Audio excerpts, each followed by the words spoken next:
ഇടുക്കി മൂന്നാറിൽ ഇനി ഫുട്ബോൾ ആവേശം. തോട്ടം മേഖലയുടെ വേൾഡ് കപ്പ് എന്നറിയപ്പെടുന്ന ഫിൻലെ ഷീൽഡ് ഫുട്ബോൾ ടൂർണമെന്റ് തുടങ്ങി.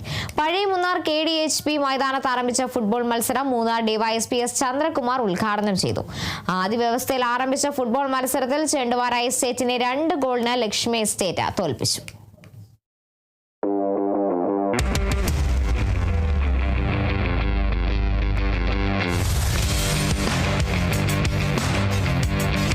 ആയിരത്തി 1941 ബ്രിട്ടീഷ് ഉടമസ്ഥതയിലായിരുന്ന ജെയിംസ് ഫിൻലെ തേയില കമ്പനിയിലെ ജനറൽ മാനേജറായിരുന്ന GH ഫ്രാൻസിസ് ആണ് ഫിൻലെ ഷീൽഡ് മത്സരങ്ങൾക്ക് തുടക്കമിട്ടത്.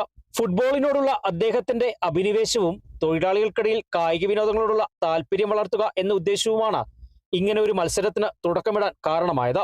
ചെറുപ്പക്കാർക്കൊപ്പം മധ്യവയസ്കർ പോലും ടീമുകളിൽ മത്സരിക്കാനെത്തുന്നത് ഫിൻലെ ടൂർണമെന്റിന് മാത്രം പ്രത്യേകതയാണ്. ഇത്തവണ ആരംഭിച്ച ഫുട്ബോൾ മത്സരത്തിൽ Tata T, KDHP, connect business solutions എന്നീ കമ്പനികളിൽ നിന്നായി 12 ടീമുകളാണ് മത്സരിക്കുന്നത്. ഇത് വന്നിട്ട് തോട്ടം മേഖലയിലെ വേൾഡ് കപ്പ് എന്ന് പറയാം. നമ്മുടെ എല്ലാ എസ്റ്റേറ്റിലെ തൊഴിലാളികളെല്ലാം ആകാംക്ഷയോടെ വെയിറ്റ് ചെയ്യുന്നതാണ് എല്ലാ വർഷവും ഈ ഫിൻലെ ഷീൽഡ് നടത്താനായിട്ട്. ഈ വർഷം 12 ടീമാണ് പാർട്ടിസിപ്പേറ്റ് ചെയ്യുന്നത്. സോ നമ്മുടെ എസ്റ്റേറ്റിൽ ഒരു ഫെസ്റ്റിവൽ മൂഡാണ് ഈ ഫിൻലെ ഷീൽഡ് നടത്തുന്നത്. ഈ ഫുട്ബോളിനനുബന്ധിച്ച് സ്ത്രീകളും ഇവിടെ വന്ന് കാണും, അതല്ല ഏറ്റവും വലിയ ഇതല്ലേ? അതെ, സ്ത്രീകളുടെ ആദ്യത്തെ പ്രാവശ്യം വരാൻ നേരത്ത് ആദ്യം നമ്മൾ നോക്കുന്ന സ്ത്രീകൾ വന്നിട്ട് നല്ല ചിരിച്ച് സംസാരിക്കുന്നതാണ്. പക്ഷെ ഫുട്ബോൾ ഈ ഗ്രൗണ്ടിൽ വരാൻ നേരത്ത് ഇപ്പം ഗോൾ ശരിക്കും സ്കോർ ചെയ്തില്ലെങ്കിൽ ഈ സ്ത്രീകളിൽ നിന്ന് ആൾക്കാർക്ക് ഭയങ്കരമായിട്ട് നല്ല ബഹളം വയ്ക്കുന്നുണ്ട്. ആദ്യ ദിനത്തിൽ കളിക്കളത്തിൽ ഏറ്റുമുട്ടിയത് ചെണ്ടുവാര എസ്റ്റേറ്റും ലക്ഷ്മി എസ്റ്റേറ്റുമാണ്. വാശിയേറിയ മത്സരത്തിനൊടുവിൽ ചെണ്ടുവാര എസ്റ്റേറ്റിനെ ലക്ഷ്മി എസ്റ്റേറ്റ് 2 ഗോളിന് പരാജയപ്പെടുത്തി.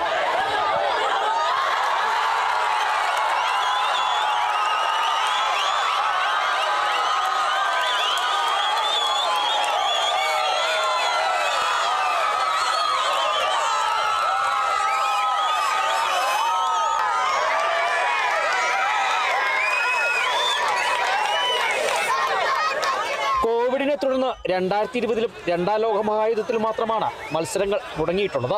വിജയികൾക്ക് പ്രശസ്തമായ ഫിൻലെ എവറോളിംഗ് ഷീൽഡാണ് സമ്മാനിക്കുന്നത്.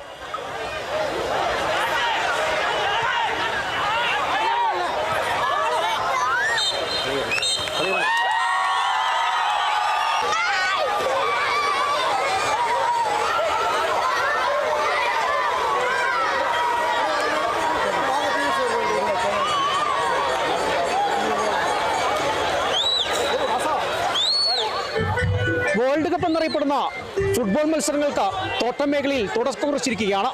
ഇനി അങ്ങോട്ടുള്ള 12 ദിവസം സ്ത്രീ തൊഴിലാളികളും കുട്ടികളും അടക്കം വലിയ ആവേശത്തിലാണ്. ക്യാമറമാൻ AP രാജയ്ക്കൊപ്പം ബിനീഷ് ആന്റണി, കേരള വിഷൻ ന്യൂസ്, ഇടുക്കി.